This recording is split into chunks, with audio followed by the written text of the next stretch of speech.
Chapter 6. Pride. The phone woke Mills. He sat up suddenly. Tracy's nails were digging into his arm. David, what is it?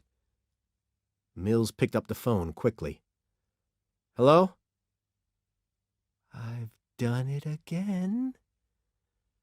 Mills's blood turned to ice. He knew that voice. It was John Doe. How did he get Mills's number? Doe, are you there?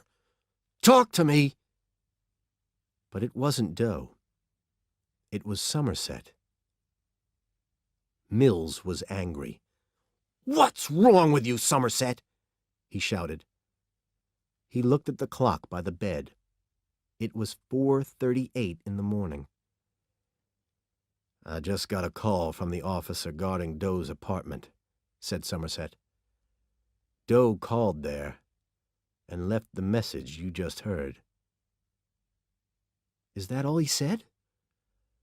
Yes.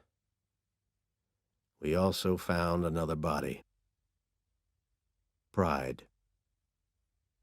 Tracy looked worried. David, she said. What's happening? Mills's head was hurting. I wish I knew, he said. When Mills arrived at the new crime scene, the police department workers were already busy. Somerset and the medical examiner were in the bedroom. The first thing Mills saw were the words on the wall over the bed. Pride. Then underneath, I did not kill her. She was able to choose. Sitting up in bed was the body. Her face was bandaged. There was blood on the bandage. In one hand, she held a small bottle. 2 red pills had fallen out onto the bed. The bed was crowded with soft, woolly animals. The doctor started to cut through the bandages around her head. Mills was afraid of what he was going to see. Somerset had found a photo of the victim. He showed it to Mills. Her name was Linda Abernathy. She was beautiful. The doctor took off the bandage. Her nose was gone. Mills had to look away. His stomach was turning over. He had to leave the room. The killer cut off her nose, said Somerset, and gave her the bottle of pills. She could choose to live without a nose or kill herself. Mills and Somerset drove back to the precinct house through the slow-moving traffic. As they got out of the car, a man got out of a taxi and followed them into the building. Excuse me. Detective? Mills kept on walking. Detective! Mills turned around and almost fell over with surprise. It was John Doe. Doe smiled and held up his hands. His shirt and pants were wet with blood. Mills couldn't believe this was happening. It's him! California suddenly shouted. He pulled his gun and ran up to Doe. Pushing his gun against Doe's ear, he shouted, On the ground! Now! Move! By this time, Mills and several other cops had their guns pointed at Doe. Somerset ran back down the stairs. Be careful, he shouted. Doe was lying on his face, doing what he was told, but Mills wasn't going to take a chance. He stood over Doe with his gun pressed against Doe's neck. Hands behind your head, he ordered. Don't move. Doe turned his head and smiled at Somerset. Hello, he said. California shouted, "Shut up!" and pushed Doe's head to the floor. what is it? Whispered Mills to Somerset. I don't understand this. Somerset could only shake his head. Doe looked at Mills again. I want to speak to my lawyer, he said. Chapter 7. Envy and Wrath. Somerset watched through the glass as Doe talked to his lawyer. Doe was calm and smiling.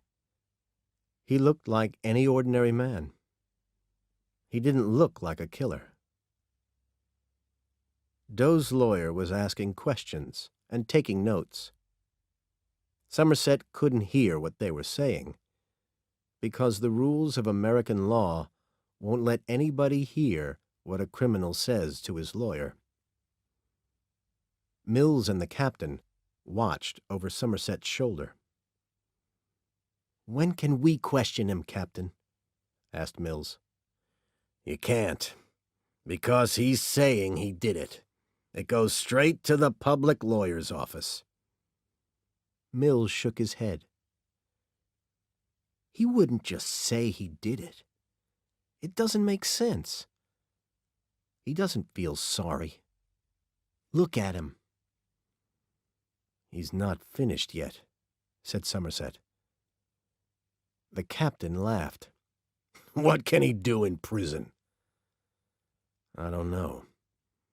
But I do know he's not finished yet. He can't be. He's still got envy and wrath to go before he's finished. Maybe he's already finished. We just haven't found the bodies yet. I don't think so, said Somerset. He likes sending messages. Why would he keep quiet about the last two? That afternoon, Mills and Somerset were called to the captain's office. Doe's lawyer, Mark Swar, was there. The captain nodded to Swar. Tell them, he said. Swar turned to the two detectives. My client has told me that there are two more bodies, two more victims, hidden. He says he will only tell where they are to Detectives Mills and Somerset, and only at 6 o'clock today. Why us? Mills asked. He says he admires you. This is all part of his game, said Somerset. My client also says that if you don't take his offer, he will plead madness and the bodies will never be found.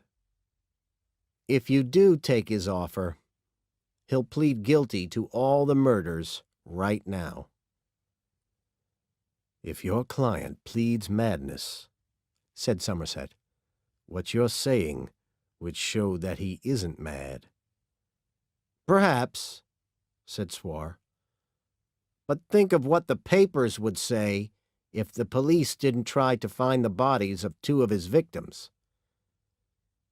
If there really are two more bodies, said Somerset. He knew that it was wrong to do what Doe wanted, but he couldn't see any other possibility. Mills and Somerset sat in a police car on the precinct parking lot. John Doe was in the car with them. A mile away, California and two cops with guns waited in a helicopter. As the helicopter lifted into the air, a uniformed cop gave Somerset the sign to move. Somerset and Mills had microphones on them.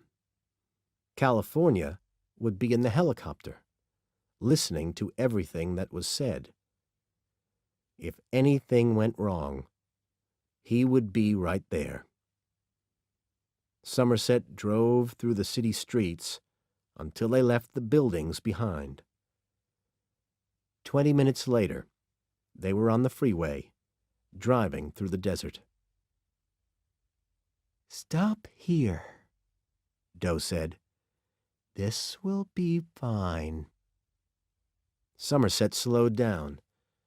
There was nothing but desert. Further along the road was a long, low building. That was all they could see. Somerset stopped the car. Doe looked at Mills. "Can we get out now, Detective?" he said. Mills and Somerset looked at each other. It was hard to know if this was part of the plan or just madness. Somerset looked for the helicopter, but he couldn't see it. He couldn't imagine what Doe wanted to do here. They were in the middle of nothing.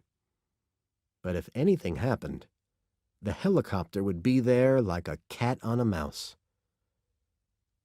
Doe was looking back down the road. "What time is it?" he asked. "Why?" said Somerset. "What are you looking for?" He looked at his watch. It was just past 7. "It's close," Doe said. "It's coming." In the distance, a white van was coming along the road toward them, making a cloud of dust. Somerset took out his gun. "Stay with him," he shouted, and started running toward the van. Mills pulled his gun and held Doe more tightly. "Wait!" he shouted at Somerset. But Somerset kept going. Mills put his gun to Doe's face. "Don't move," he said. California tried to hear what Somerset was saying. There was a lot of noise on his radio. "Delivery van," he heard. "Don't know what—" Did Somerset need him or not? Doe was strangely calm. "It's good. We have some time to talk," he said, and began walking toward Somerset. "Down!" ordered Mills, pushing Doe to his knees. He kept his gun pointed at Doe while he watched Somerset. Doe turned his head back. He was still smiling calmly. "I envy you, Detective," he said. Somerset fired a warning shot into the air. The van stopped quickly. "Get out!" he shouted at the driver. "Get out with your hands over your head. Now!" The driver got out, hands high. "Don't shoot me!" he cried. "What do you want? Just tell me. I'll give you whatever you want." "Who are you?" Somerset kept his gun pointing at the man. "What are you doing out here?" "I'm working. I'm delivering something." "Who to?" Somerset kept his gun to the man's head as he opened the back of the van. "It's that one." The man pointed to a box. "This strange guy gave me $500 to bring it out here at 7 o'clock exactly. I'm a little late, but—" "Get it out on the ground," Somerset ordered. "Slowly." The delivery man put the box on the ground and stepped back, his hands on his head. Somerset saw that Detective David Mills was written on the box.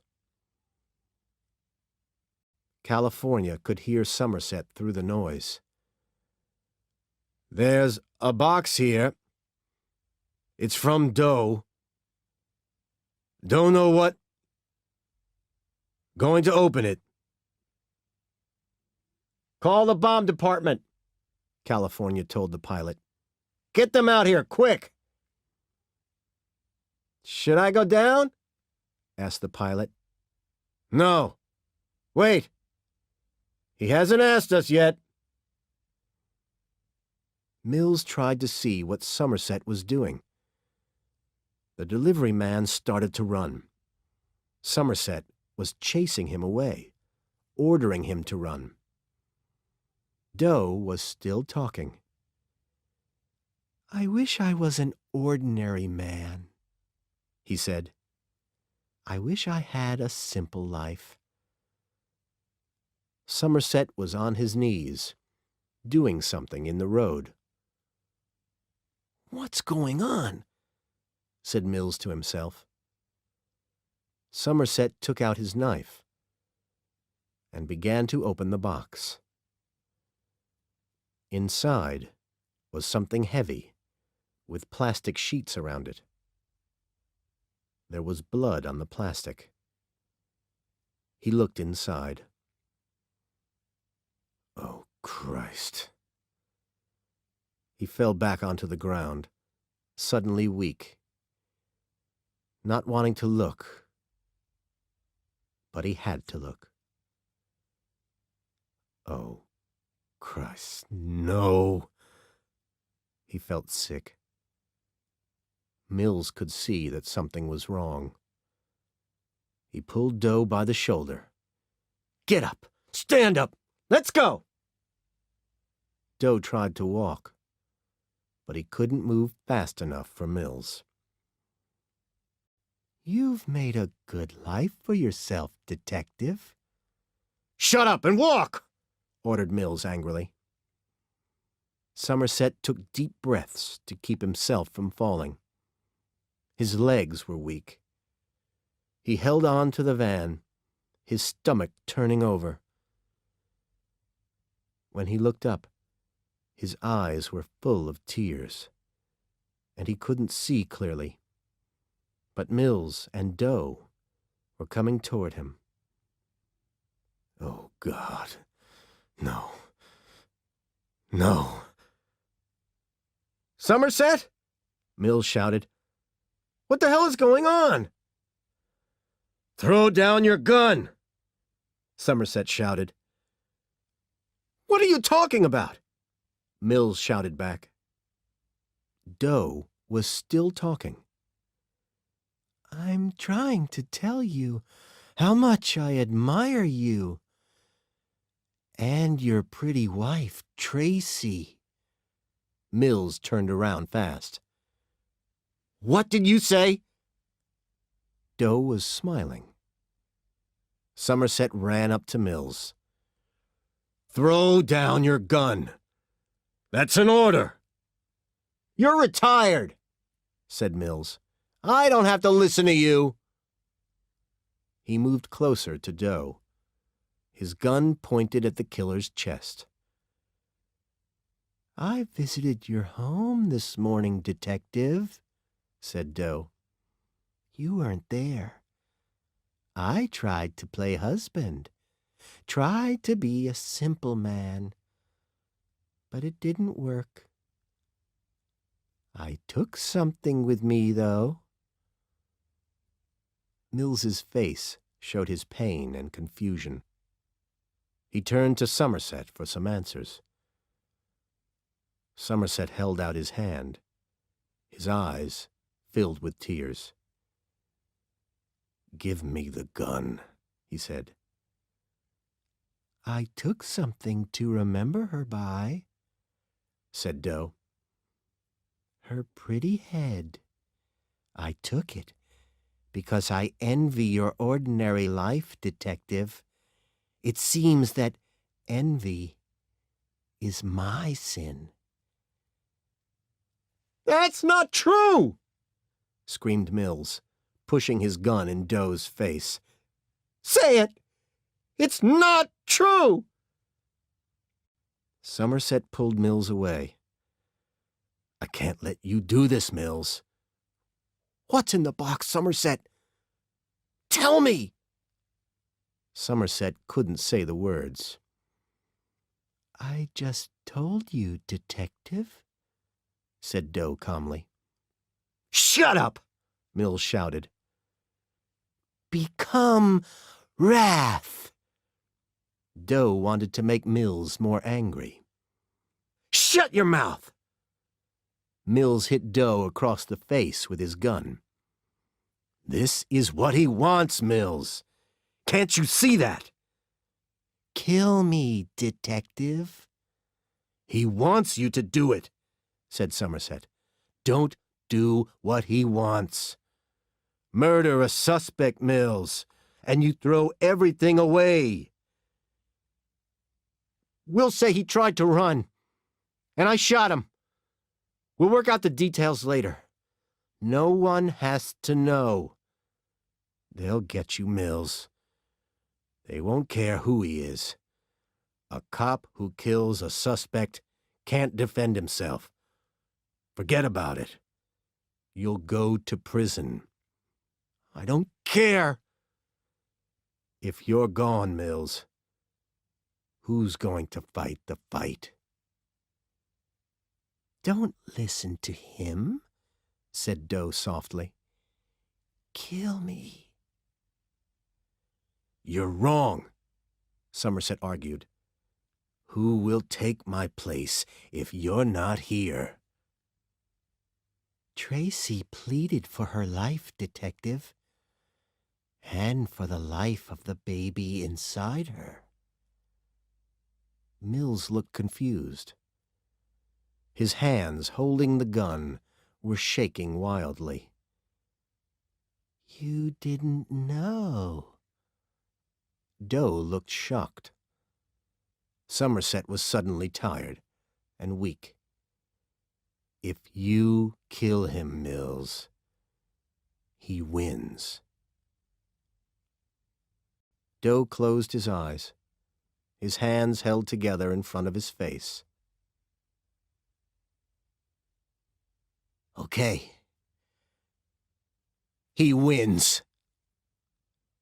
Mills fired the gun, and the top of Doe's head flew off as he fell backward. Bloody pieces lay in the dusty road. Mills dropped his gun. He turned and started to walk, but only took a few steps before he fell to his knees, holding his face in his hands. Somerset looked at the body. A pool of blood spread from what was left of Doe's head. Somerset closed his eyes. He didn't want to see any more. 2 hours later, Somerset was still there. There was a circle of police cars with their headlights shining on the crime scene. They had taken Mills away more than an hour ago. The captain walked over to Somerset. "It's over," he said. "Go home." "What happens to Mills now?" Somerset asked. "We'll get him a good lawyer. But he'll go to prison. No doubt about that." So Doe did win. He got 7. 8, if you count Mills. 9, actually, if you count the baby. Somerset had a hard time saying it. "Go home," the captain repeated. "You're retired now." "I've changed my mind. I'm staying." "I don't want to retire." "Are you sure?" "I'm sure." He opened his car door. See you Monday, he said. He knew he could never leave now. With Mills gone, someone had to stay to fight the fight.